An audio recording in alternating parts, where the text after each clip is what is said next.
the whole reason you go to a teacher is ironically to want to actually aim for, so that one will not want. You understand? And that's, I'm not joking here, I'm not twisting any language, or I'm not trying to be clever, but that is the main aim, isn't it? I mean, that is the whole point of the tantric concept of guru. You don't want to leave guru independently at the end. I mean, you don't want to leave the guru outside there as an external savior. You want to realize your mind, nature of your mind is the guru. Guru is only a bridge. So ultimately, wanting something from an external source is something that we have to eliminate. Okay. Well, it seems like, though, there's this point where people get stuck, where intellectually they know what you're saying is true, but they also have this kind of grasping quality towards the teacher. Yes, yes. Well, it's a very complicated relationship. Like a Zen master said, to study Buddhism is to study about yourself. To study Buddhism is to study about yourself. To study about yourself is to forget about yourself. Yes, that says it. To actually, the ultimate aim of Dharma practice is to forget. Not to say forget, actually to really transcend, to go beyond all these distinctions. Now, that should be the fundamental base where we develop the student and teacher's relationship. But not many times it happens this way. Many times student and relationship is just another relationship, boyfriend, girlfriend, husband, wife, man, woman. So that's why there's a game. When a student is insecure, students play games. When the guru is insecure also, gurus who are not accomplished, they have insecurity and they play games. That's why, first of all, students don't go to a teacher seeking for something they need. Rather, they go there to look for something they want. Similar thing happens from the teacher too. Many of the teachers like myself, we are not even brave enough to really give what the student really needs. And what student really needs could be very raw, very painful, very naked. And who has courage to do that? It's so difficult. Because many of us, we have agendas. Agenda is the big problem in this world, basically. One should be agenda free. We do know that we have to crush our ego. Now, in order to do that, we have to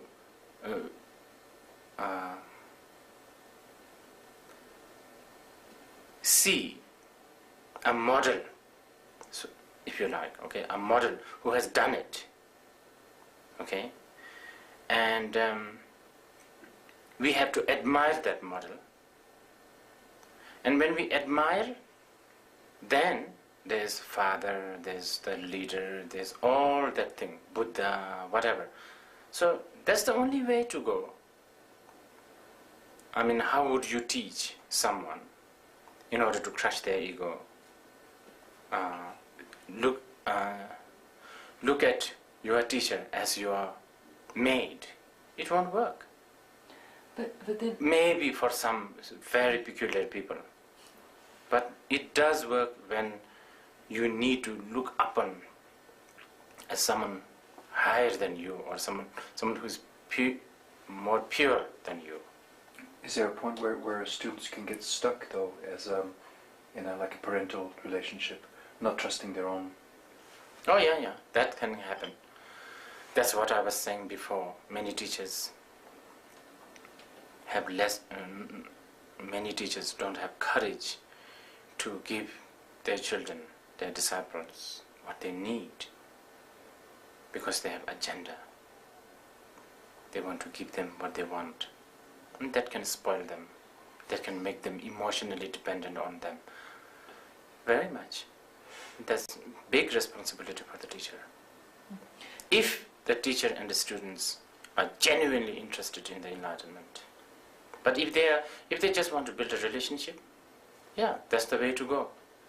One should be more superior, the other always a little bit inferior, attempting to become superior, but always one step behind. And that works. That's how the relationship works. Do you remember a point in your own practice where you stepped away from, that you went through this process? Seeing my teacher as human beings, seeing my teacher as impure and all of that, all the time, even now.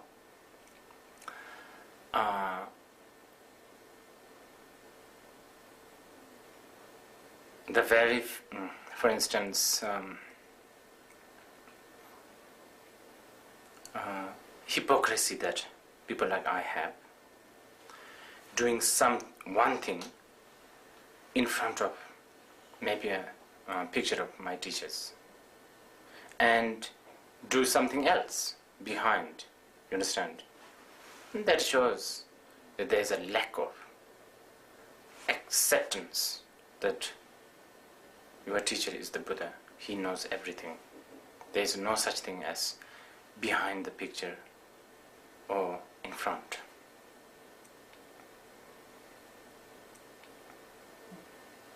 How can we determine if a teacher is a genuine teacher? That's a good question. It's very difficult, but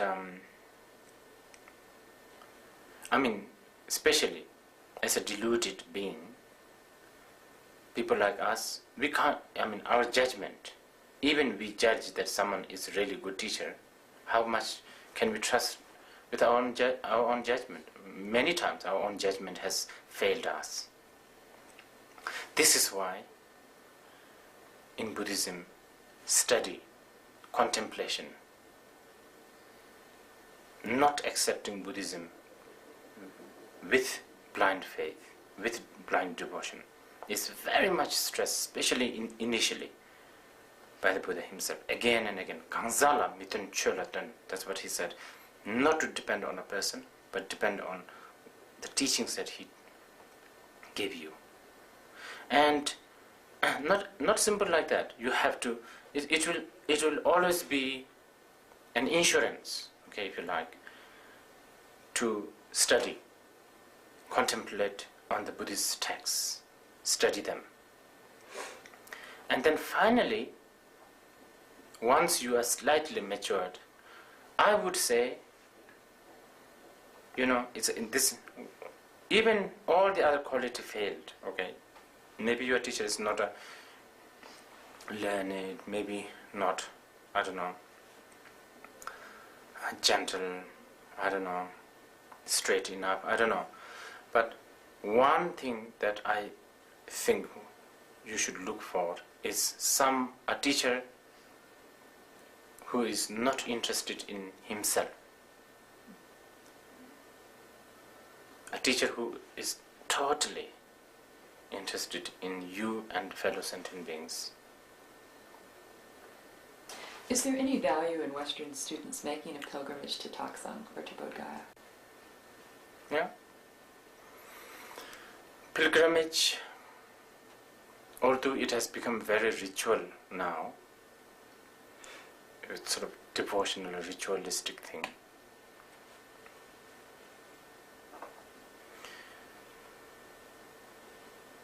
the essence of going to all this pilgrimage is to remind ourselves that such beings exist. Not as a hero, okay? Not as someone who has done this, did this, but as an example. Like even going to places like Hiroshima probably can, even it is a minute, might remind you how we human beings destroy ourselves. It's like that. Going to Kushinagar, for instance, can remind you that life is impermanent, even the Buddha himself. Going to places like Saranath can remind you that one of the greatest... I'll just wait until that thing passes. Okay? One of the greatest thing that has been said in this world was said there. And then it might invoke a little interest. What did he say? Know the suffering. Abandon the cause of suffering, and so on and so on. So important, to remind ourselves. I mean, of course, if you're a good practitioner, you don't need these things, but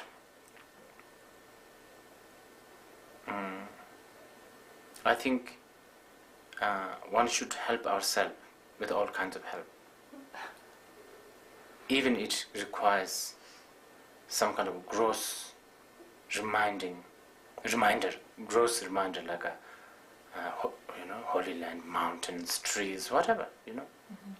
It's like keeping the nostalgia, right? That's the word I was looking for. Nostalgia can open a door to many things. Nostalgia can be a fuel for creativity. Here we are talking about nostalgia of an enlightened being, and that may trigger the creativity in the sense of really valuing the Dhamma, spiritual path, and seeing futility of this worldly life. Devotion in Buddhism is actually trusting in cause, condition and effect. It's something that the scientists do. If you cook an egg, you need a certain cause and condition. Stove, pot, water, fire, gas, whatever. And if you have no obstacle, egg will be cooked. That's for sure. And you can trust on that. That's how for centuries people cook the egg, because of that. And that trust in cause, condition and effect is so-called devotion in Buddhism.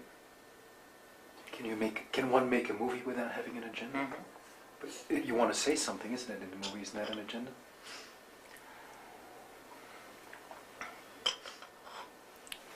I think, yes. I think there is few directors who did that, right? Without any script. Without any sort of, not even knowing what is it that they're going to shoot. I have heard there are great directors who has done, and outcome are actually quite amazing film. I believe that. We are so stuck with a certain lifestyle, a lifestyle that needs to be arranged, programmed. It's getting worse, actually. We are getting further and further. We are getting more and more distant from spontaneity. And that is really creating all the big mess. I mean, like ecology. We are not happy to spontaneously just camp under a cave or a tree.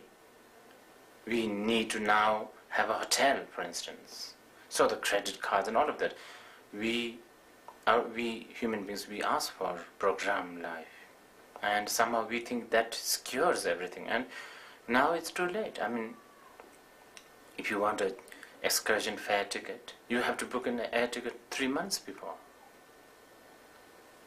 No more spontaneity, my dear. My students, many of them take me very seriously, and actually that is one of the greatest living proof that karma does exist. Because here I am, out of nowhere, a Bhutanese, and there are people, I mean, from United States, from Canada, from France, and these people are very sophisticated. They are taught to think, they are taught to challenge, but now they are all sycophant. They believe everything what I say. This proves that these people have a lot of karmic debt with me, and they have to pay that debt, and they will keep on believing in my word. Western students are very, very fresh, and that's a very, very big advantage.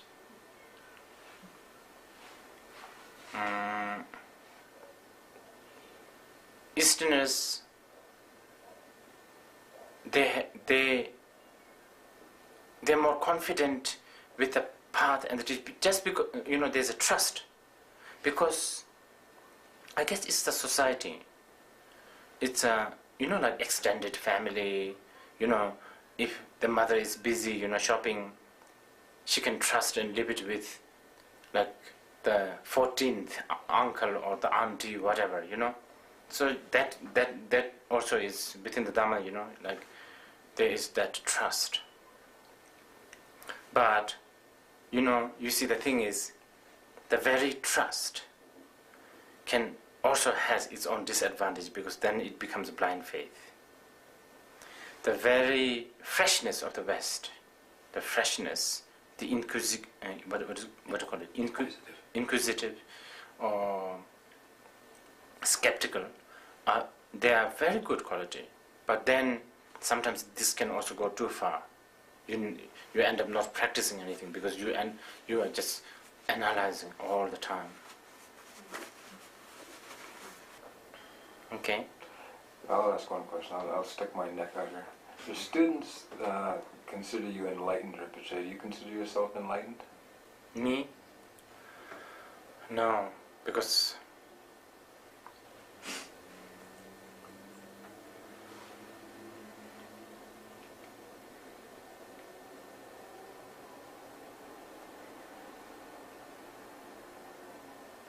I am still a victim of condition. If I'm enlightened, then I shouldn't be. If the students keep on thinking that I'm enlightened, it will only benefit them, if there is benefit, that is. Okay? That's where the Buddhist teachings on mind comes in. You see, everything is your mind.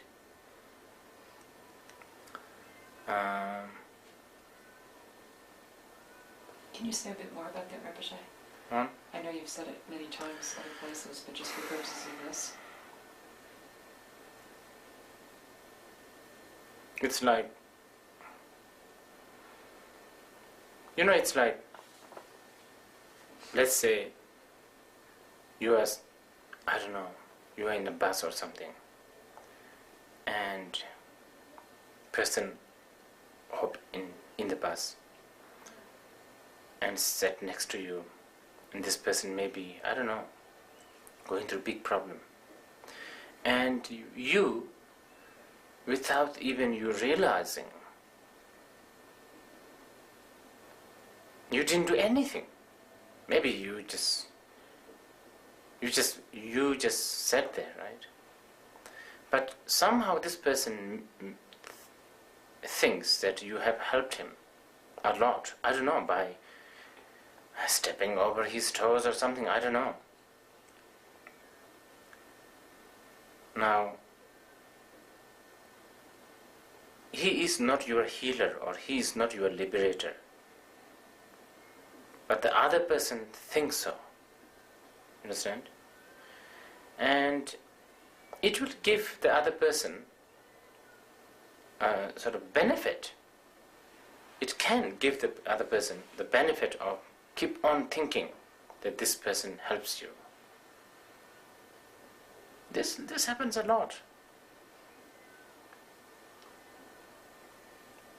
I received so many thank you notes from people,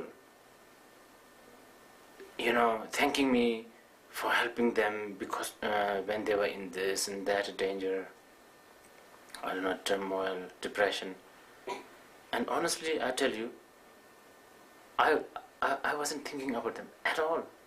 Like they would say, oh, thank you for your prayer, now it's all okay. Sometimes I don't even know who the person is writing to me, you understand? Let alone actually think them in the prayer. Similarly,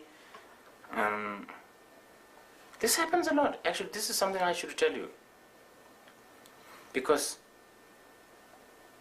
as much as the student, many people think the student is more like a weaker side, and the teacher is the power side, isn't it? Sometimes it's not that true. You know what I mean? I think there's a word. The teacher's side is the power, the stage of, you as a teacher you can control. That's what people think, but that's not necessarily true.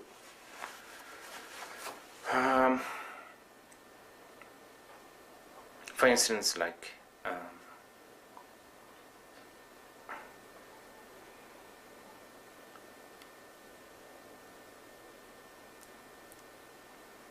I have, personally, I've had some problems with some ladies whom I don't even know. I don't have any connection with them, but they think that I did. Like maybe I might have smiled at them or shake hand with them or said something, and they take it so seriously. Everything is your mind or interpretation of your mind.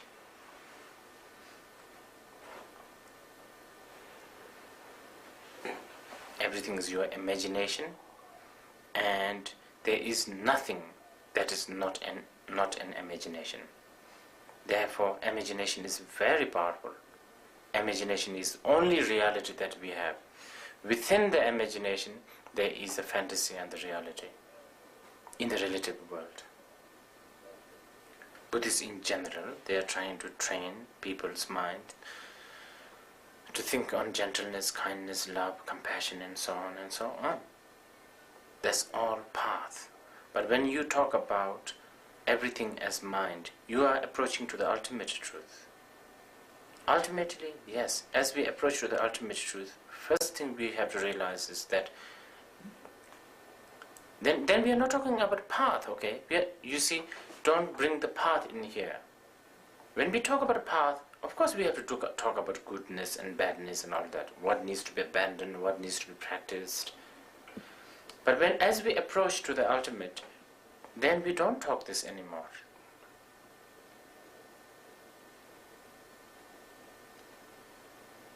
We don't talk. There's a good example.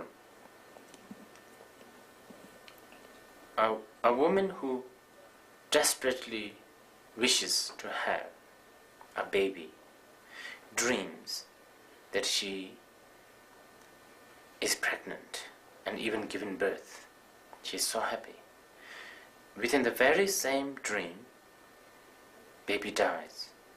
she's very unhappy. She wakes up. The happiness of the having the baby and the pain of the death of the baby are all gone. The third experience is what Buddhists are trying to aim. Not to have the baby, not to have the baby, but to go beyond that.